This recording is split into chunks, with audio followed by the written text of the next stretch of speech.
চলুন আজ আমরা কার্লোস কাস্টানেদার লেখা দ্য পাওয়ার অফ সাইলেন্স বইটার গভীরে ডুব দিই। আজ আমরা এমন এক জগৎ নিয়ে কথা বলবো যা আমাদের বাস্তবতার ধারণাকেই পুরোপুরি বদলে দিতে পারে।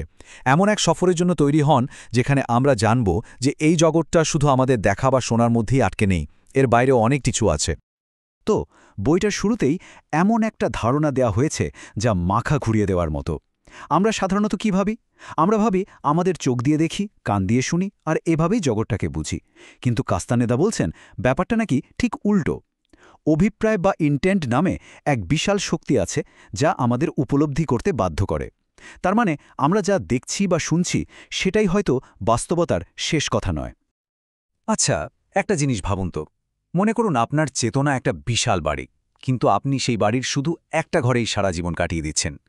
কাস্তানেদার জাদুকরদের মতে আমাদের সাধারণ জীবনটা ঠিক এরকমই। আমরা একটা গণ্ডির মধ্যে আটকে আছি, আর তারা উচ্চতর সচেতনতা বা হাইটেন্ড অ্যাওয়ারনেসের মাধ্যমে সেই বাড়ির বাকি ঘরগুলোর দরজাও খুলতে চায়, পুরো বাড়িটাকেই আবিষ্কার করতে চায়।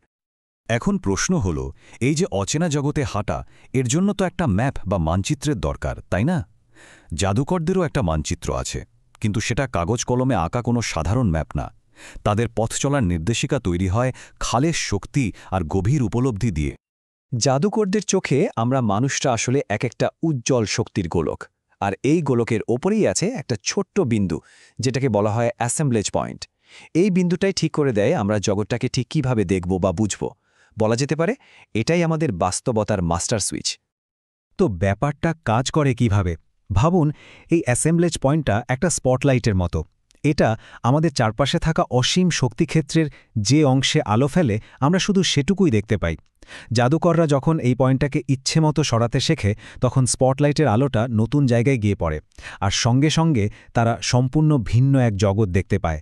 আর এই অন্য জগৎ দেখার ক্ষমতাকেই বলা হয় সিং। এখন চেতনার এই গভীর যাত্রা তো আর একা একা করা সম্ভব না, তাই না? যেমন ধরুন, এভারেস্টে চড়তে গেলে একজন অভিজ্ঞ শেরপার দরকার হয়, ঠিক তেমনি এই পথেও একজন পথপ্রদর্শকের প্রয়োজন।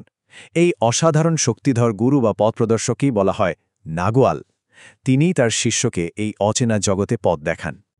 ওকে, তো এখন আসল প্রশ্নটা হলো, এই অ্যাসেম্বলেজ পয়েন্টটাকে ইচ্ছেমতো সরানো যায় কিভাবে? এটা তো আর মুখের কথা না। এর জন্য জাদুকররা হাজার হাজার বছর ধরে দুটো প্রধান পদ্ধতি চর্চা করে আসছে। প্রথম রাস্তাটা হলো স্বপ্ন দেখা বা ড্রিমিং। এর মাধ্যমে তারা নিজের ভেতরের জগৎ মানে স্বপ্নকে নিয়ন্ত্রণ করতে শেখে। আর দ্বিতীয়টা হলো স্টকিং, যার মাধ্যমে তারা বাইরের জগতের সঙ্গে নিজের আচরণকে একেবারে নিখুঁতভাবে পরিচালনা করে। সোজা কথায়, একটা হলো ভেতরের আয়নাকে পরিষ্কার করা, আর অন্যটা বাইরের ঝড় সামলানো।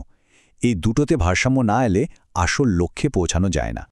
কিন্তু শুনুন, শুধু এই দুটো কৌশল শিখলেই কিন্তু হবে না।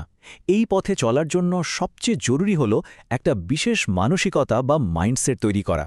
আর সেই মানসিকতার মূল ভিত্তিটা এমন এক নীতির উপর দাঁড়িয়ে আছে যা শুনলে আপনি হয়তো একটু চমকেই যাবেন। তাহলে কি সেই নীতি? কোনো বিশেষ শক্তি অর্জন করা, নাকি খুব দয়ালু হওয়া, অথবা সবার উপকার করা? না, এসব কিছুই না। তাহলে সেটা কি? জাদুবিদ্যার প্রথম এবং প্রধান নীতি হল নির্মমতা বা রুথলেসনেস। হ্যাঁ, ঠিকই শুনেছেন, নির্মমতা। কিন্তু দাঁড়ান, আমরা সাধারণত নির্মমতা বলতে যা বুঝি এটা কিন্তু মোটেও তেমন কিছু না। এখানের নির্মমতা আসলে অন্যের ওপর নয়, বরং পুরোপুরি নিজের ওপর। এর মানে হল আত্মকরুণা বা সেলফ পিটিকে জীবন থেকে পুরোপুরি বাদ দিয়ে দেওয়া। আমরা সারাদিন কতবার ভাবি, আহারে আমার কপালটাই খারাপ, বা আমার সাথেই কেন এমন হয়। এই যে নিজের জন্য দুঃখ বোধ করা, এটাই আমাদের সমস্ত শক্তি শুষে নেয়। জাদুকরের নির্মমতা হলো এই অনুভূতি থেকে 100% মুক্ত থাকা। আর এই নির্মমতার আসল টার্গেটকে জানেন? সেটা হলো আত্মগুরুত্ব বা সেলফ ইম্পর্টেন্স নামের এক ভয়ঙ্কর দৈত্য। বইটাতে বলা হয়েছে এই আত্মগুরুত্ব আসলে আর কিছুই না, এটা হলো আমাদের ওই আত্মকরুণারই একটা ছদ্মবেশ। আর এই দৈত্যের নাকি 3000টা মাথা, যা আমাদের জীবনের প্রত্যেকটা দিককে নাগালের মধ্যে ধরে রাখে। বেশ, তাহলে এত সব কষ্ট করার দরকারটা কি? এই অ্যাসেম্বলেজ পয়েন্ট সরানো, নির্মম হওয়া, স্বপ্নকে নিয়ন্ত্রণ করা, শেষ পর্যন্ত কি লাভ এই পথে হেঁটে? এর চূড়ান্ত গন্তব্যটা আসলে কোথায়? এর লক্ষ্যটা কিন্তু কোনো ছোটখাটো কিছু না। এর আসল উদ্দেশ্য হল চেতনার সর্বোচ্চ স্তরে পৌঁছানো, এমন এক অবস্থায় যাওয়া যেখানে উপলব্ধির সব দরজা খুলে যায় আর একজন মানুষ তার ভেতরের সমস্ত সম্ভাবনাকে পুরোপুরিভাবে কাজে লাগাতে পারে। আর ওই সর্বোচ্চ স্তরে পৌঁছালেই পাওয়া যায় নীরব জ্ঞান বা সাইলেন্ট নলেজ। এটা এমন এক জ্ঞান যা বোঝার জন্য কোনো বই, ভাষা বা যুক্তির দরকার হয় না। তখন মহাবিশ্বের জ্ঞান সরাসরি অনুভব করা যায়।